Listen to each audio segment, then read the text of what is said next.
Reverend Jackson, it is a pleasure talking to you again.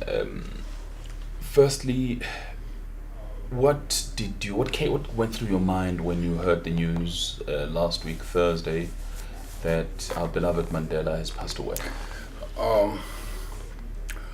Though there was a certain preparation, a sense of his deteriorating health, the announcement was devastating. It's like when his body was released, it shook the world. When his spirit was released, it shook the world.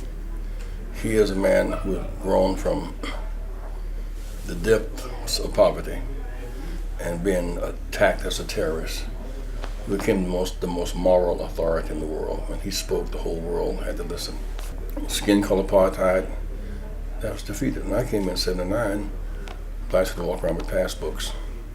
Couldn't work in the airport. That's over. He achieved the right to vote. He achieved a new legal framework, a new constitution. He changed world opinion and made South Africa a pariah state. That's a major phase of our struggle. There's work to be done, but that's a major phase of our struggle. Now, I'm always struck by how parallel it is with our own struggle against apartheid in the U.S. What Dr. King did in the U.S. was to wipe out skin color degradation.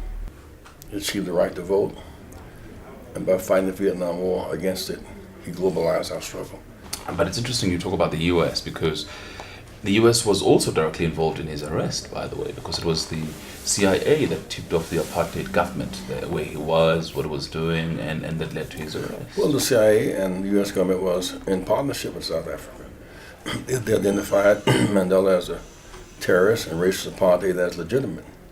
That was before we had the right to vote. That was before the March on Washington address. The whole world changed by 1963, 64, and 65.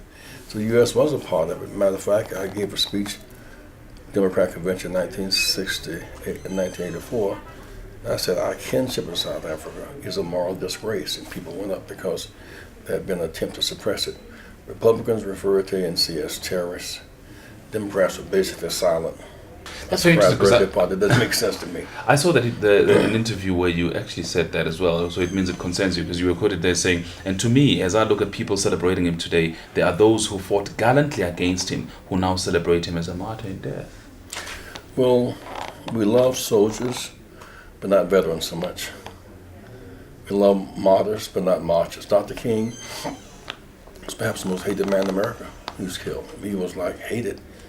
He was way down in the polls, whatever polls mean. But he was killed the next day. He was a martyr. Now the rascals who sought to protect the racist status quo now quote him. That's why part of our struggle today is a struggle for Mandela's narrative.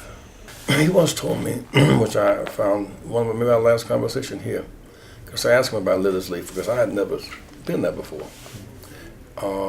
And how he had disguised himself in the group. He said that they were shooting at installations, railroads and the like, but that week they were going to escalate, like a hospital and a school. They would kill a lot of people. He said he is glad he was arrested. He would rather have been arrested and sit in jail 27 years than to have the innocent blood in his hand. He's glad. To me, that says a lot about his soul. They were about to escalate, and the CIA and the South African police were working together. And they captured him and the Robbins Island group. You also talk about the last time you spoke to him. When exactly did you speak to him? When was the last time you spoke to him, and how was he looking? What did you think about it?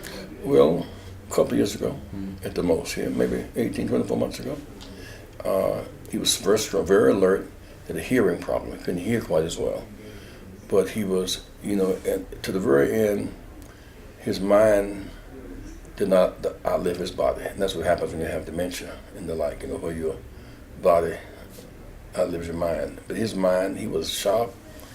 He was very clear, took a position against American invading Iraq.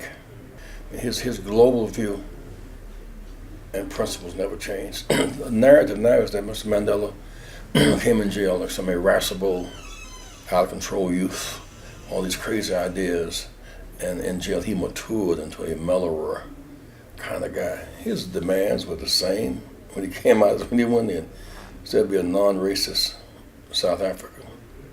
It's interesting. So, in other words, you're saying that part of the struggle going forward is going to be the narrative of Mandela. Yeah, because it's not to make him a kind of trophy. He's a nice, gentle old guy who forgives people. Well, he did forgive it. When he was in jail, he was not talking about forgiveness. In jail, put in context, he was saying, apply the sanctions. Keep demonstrating. Don't give up.